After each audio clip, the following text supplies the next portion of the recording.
Hello အားလုံးပဲမင်္ဂလာပါခင်ဗျာကျွန်တော်တို့ဒီပုံလေးမှာရှိနေတဲ့ဒီကောင်းမလေးရဲ့မျက်နှာပေါ့နော်ဒီမျက်နှာကိုပဲကျွန်တော်တို့ကဒီ marquee 2လေးနဲ့ selection ပေးပြီးတော့ကျွန်တော် layer ပွားလိုက်တယ် layer ပွားပြီးတော့ကျွန်တော်ဒီပုံပဲ scale up scale down ပေါ့နော်ပုံကို transform လုပ်လိုက်တာပေါ့အကြီးအသေးလုပ်လိုက်တဲ့အခါအဲ့လိုလုပ်ပြီးတဲ့အခါမှာပုံကဒီပုံကကျတော့ငကို resolution တိုင်းကျန်ပြီးတော့ဒီပုံကကျတော့ resolution ကျသွားတာအဲ့ဒါဘာကြောင့်လဲကျွန်တော်ဟောပြရဆိုလို့ရှိရင်ကျွန်တော်ဒီ smart object နဲ့ပတ်သက်ပြီးအကြောင်းကိုကျွန်တော်ဒီနေ့ sharing လုပ်ပေးမယ်ပေါ့နော်အဲ့ဒါကျွန်တော် intro video လေးပြီးရင်ဆက်ကြည့်လိုက်အောင်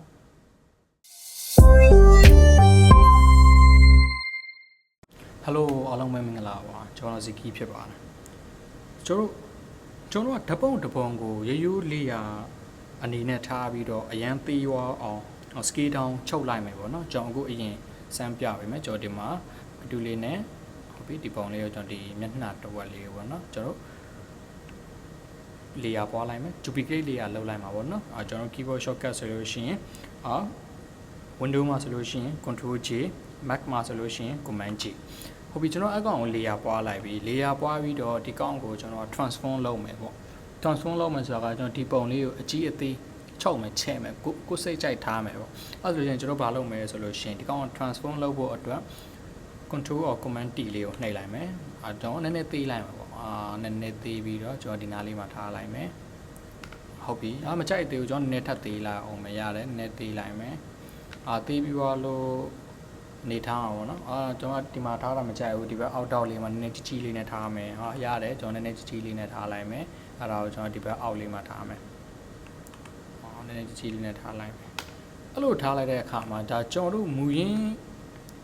ရင်းပုံမှာရှိတဲ့မျက်နှာ detail တွေကကျွန်တော်ရိုးရိုးလေးရပွားလိုက်တဲ့အခါမှာသူကဒီလိုဖွယ်ကြီးနဲ့အဲ့လိုဖွယ်ကြီးဖြစ်သွားတယ်ပေါ့နော်အဲ့ဆိုအဲ့ဒါဘာဖြစ်လို့ဖြစ်သွားတာလဲဘာလို့ဖြစ်သွားဆိုလို့ရှင်တော့ transform လုပ်လိုက်ရိုးရိုးလေးရအောင် transform လုပ်လိုက်တဲ့အတွက်ကြောင့်မဒီ Photoshop ကသူကမလိုအပ်တဲ့ pixel တွေကို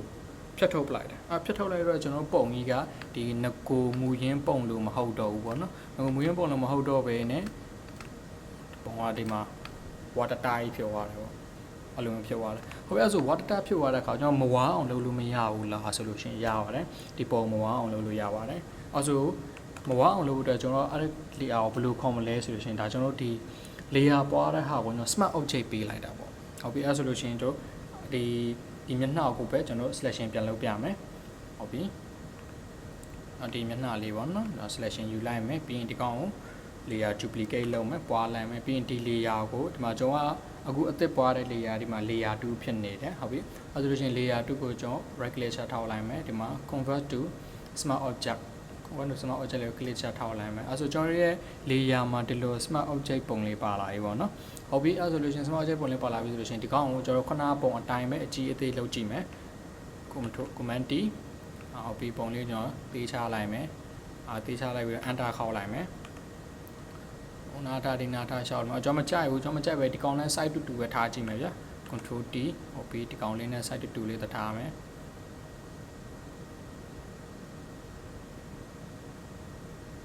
ဟုတ်ပြီဒါဆိုကျွန်တော်ရှင်ရင်ဒါကျွန်တော်ဒီမူရင်းရှိနေတဲ့ layer တွေကပုံကိုပဲကျွန်တော်တို့က copy ပွားလိုက်တာဒီမျက်နှာပဲဒီပုံပဲဒီ resolution ပဲအဲ့ဒါကိုကျွန်တော် copy ပွားလိုက်တယ် copy ပွားလိုက်တဲ့အခါမှာကျွန်တော်တို့ကဒီဘက် layer 1ကကျတော့ကျွန်တော်ဒီ normal layer ကိုပဲ transform လုပ်တာလားဒီ layer 2ကကျတော့ကျွန်တော်ဒီ normal layer ကို smart object ပြောင်းလာတာပေါ့နော်အဲ့ဒီမှာ तू ကဘာကွာသွားလဲဆိုလို့ရှိရင်ငကိုမူရင်းပုံမှာရှိနေတဲ့တခြားတွေ detail တွေအတိုင်းကို तू ကဒီထဲမှာပြန်ပါလာပြန်စီ smart object လေးကထိန်းပေးလိုက်တာပေါ့နော်ဆိုတော့ဆိုလိုချင်တဲ့သဘောတရားအဲ့ဒါပါဆိုတော့ကျွန်တော်ရဲ့ပုံတစ်ပုံမှာကျွန်တော်ကဒီ layer လေးတွေပါလေးတွေပွားပြီးလို့ရှိရင်အပုံအကြီးသေးလောက်မယ်ပေါ့အဲ့လိုမျိုးတဲ့အခါဆိုလို့ရှိရင်ကျွန်တော်ကဒီ smart object လေးခံပြီးသုံးတယ်ဟိုဒီ graphic design ဆိုတဲ့ညီကိုတွေဆိုပိုသိမှာပါတို့ဆိုလို့ရှိရင်တို့ကဒီ element ကလေးတွေပေါ့ element ကလေးတွေတို့ရဲ့ဒီ image ကလေးတွေ PNG လေးတွေအဲ့ဒါလေးတွေဆိုလို့ရှိရင်အလုံးဝဒီငကိုရှိနေတဲ့ pixel အတိုင်းကိုထွက်တာပေါ့နော်နောက်တစ်ခုကသူ့ကိုဗမာဒီ smart object ကိုဗမာသုံးလို့ရသေးလဲဆိုလို့ရှိရင်ဒီလို mockup လေးတွေဒါတော့ကျွန်တော်ဒါ free pick က download တဲ့ mockup ပေါ့နော်ဒီလို mockup လေးတွေမှာသူကဒီမှာ smart object ကျွန်တော်တို့ဒီ free pick က down လိုက်မယ်ဆိုလို့ရှိရင်သူကဒီ PSD file လေးနဲ့ပေးလာလိုက်မယ်နောက်သူက PSD file လေးနဲ့ပေးလာမယ်ဟုတ်ပြီ ဒီလိုမျိုးလေးပေါ့နော်ဒီလိုမျိုးလေးပြလိုက်တော့ဒီမှာ smart object ပါနေသူလည်းဒီမှာပြီးတာပြီးတာ replace this logo တဲ့ဒီနေရာမှာကိုယ့်ရဲ့ logo ထည့်လို့ရတယ်ဟုတ်ပြီကျွန်တော်ဒီမှာကိုကျွန်တော် logo ထည့်ပြမယ်ဒီမှာကသူကစာလေးနဲ့ရေးထားပေးတာပေါ့နော်ကျွန်တော်စာမရေးတော့ဘူးကျွန်တော်ရဲ့ logo ပဲကျွန်တော်ထည့်လိုက်တော့မယ်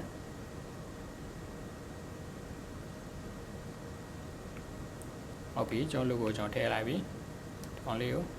ပိတ်လိုက်ပါနော်ဟုတ်ပြီဒါကျွန်တော် logo လေးโอเคအဲ့ဆိုလို့ရှိရင်ကျွန်တော်ဒီ layer ကိုစေးလိုက်မယ်ဟုတ်ပြီအဲ့ဆိုလို့ရှိရင်ဒီပုံထဲမှာဒီမှာရှိနေတဲ့ effect တွေအတိုင်းပဲကိုကျွန်တော်ရဲ့ဒါ Ziki image ဆိုတာကြီးနဲ့သူက fix ဖြစ်ဝင်သွားတော့ smart object ကိုအဲ့လိုနေရာတွေမှာလည်းသုံးပါတယ်ခင်ဗျပြီးလို့ရှိရင်နောက်တစ်ခုကဘာမှသုံးသေးလဲဆိုလို့ရှိရင်ကျွန်တော်တို့ okay သုံးသေးလဲဆိုလို့ရှိရင်ကျွန်တော်ပြမယ်ဒီပုံမှာကျွန်တော်ရဲ့ logo ထည့်ရမှာနော်ကျွန်တော် logo ကဒီ logo လေးပေါ့ကျွန်တော်ဒီထဲကိုထည့်လိုက်ပြီ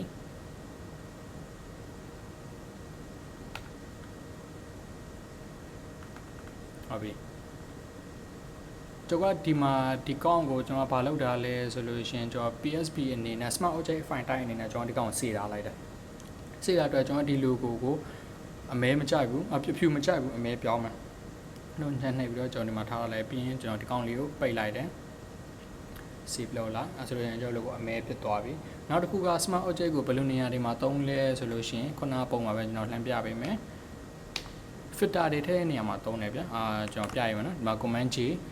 ဒီကောင်လေးက duplicate လုပ်လိုက်တယ်ကျွန်တော်တို့ကဒီမှာဒါရိုးရိုး normal layer ပဲ normal layer ပဲဟိုမှာကျွန်တော်က filter ထဲမှာ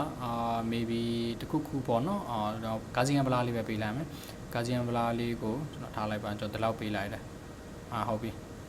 ဒီလောက်မှကျွန်တော်ကြိုက်သွားပြီပေါ့ဗျာဒီလောက်မှကြိုက်သွားပြီဆိုတဲ့အနေထားမှာကျွန်တော်ဘာဖြစ်လဲဆိုတော့ကျွန်တော်နည်းနည်းပိုများခြင်းတယ်ဗျာဘလားပါဆန်အောင်နည်းနည်းလေးဒီထက်လေးနည်းနည်းပိုများခြင်းတယ်ပေါ့အဲ့လိုဒီထက်လေးနည်းပိုများခြင်းတဲ့အခါမှာကျွန်တော်တို့ကဒီကောင်ဘာလုပ်လို့ရလဲဆိုလို့ရှိရင်ပြန်လို့မရတော့ဘူး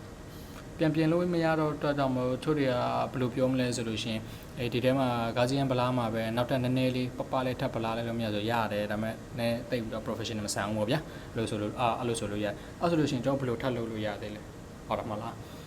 ခုနကတော့ပြောဆိုဘလားပါဆန်တိုးတာတော့အဆင်ပြေတယ်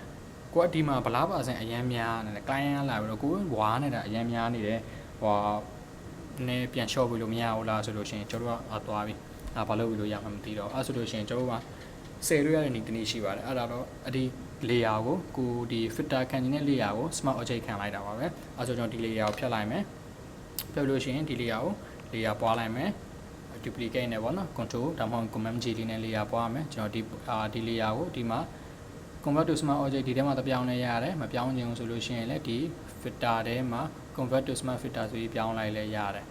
okay အဲ့ဆိုလို့ရှိရင်ကိုဒီမှာ smart object လေးဖြစ်သွားပြီဖြစ်သွားတဲ့အတွက်ကြောင့်မို့ကျွန်တော်ဒီကောင် filter ခံမယ် blur ထဲမှာ Gaussian blur ပေးမယ်ကျွန်တော်က 30.3 မှာထားလိုက်တယ် okay ကျွန်တော်ဒီမှာကြိုက်တယ်ပေါ့တော့နည်းပြန်ကြောင်ကျွန်တော်မကြိုက်တော့ဘူးဒီကောင်ဘလားပါဆန်နေနည်းနည်း short ခြင်းတယ်ဆိုလို့ရှိရင်ဒီမှာ Gaussian blur ဆိုတာရှိတယ်အဲ့ဒီကောင်လေးကို double click ခောက်ပေးလိုက်ကျွန်တော်နည်းနည်းပြန် short လာ okay ဒီ smart object ရဲ့အတားချက်ကတော့အဲ့ဒါပဲပေါ့နော်ကျွန်တော်ဒီပုံမှာနည်း filter လေးတွေထည့်ပြီးတော့ပြင်ချင်တာပဲပြေကို resolution ကြောက်အောင်မှကြောက်တာတွေပါတယ်ဆိုလို့ရှိရင်ကျွန်တော်တို့ကဒီ smart object လေးကိုခံပြီးတော့တုံးလို့ရတာတယ်နော်โอเคပါကျွန်တော်နောက်နေ့ဗီဒီယိုကြားလို့ရှိရင်ပြန်တွေ့ပါမယ်အားလုံးကိုကျေးဇူးတင်ပါတယ်ခင်ဗျ channel လေးကို subscribe မလုပ်ရသေးဘူးဆိုလို့ရှိရင်လည်းလုပ်ပါပေးပါအောင်ခင်ဗျ comment မှာလည်းနောက်ထပ်ကိုသိချင်တဲ့အကြောင်းအရာလေးတွေဒါမှမဟုတ်လို့ရှိရင်ကျွန်တော်ရဲ့ဗီဒီယိုကိုကြည့်ပြီးတော့ဗောနော်လိုအပ်ချက်လေးတွေရှိလို့ရှိရင်လည်း comment ထဲမှာဝိုင်းဝန်းဆွေးနွေးသွားပြီးလို့ရပါတယ်ခင်ဗျအားလုံးကိုကျေးဇူးတင်ပါတယ်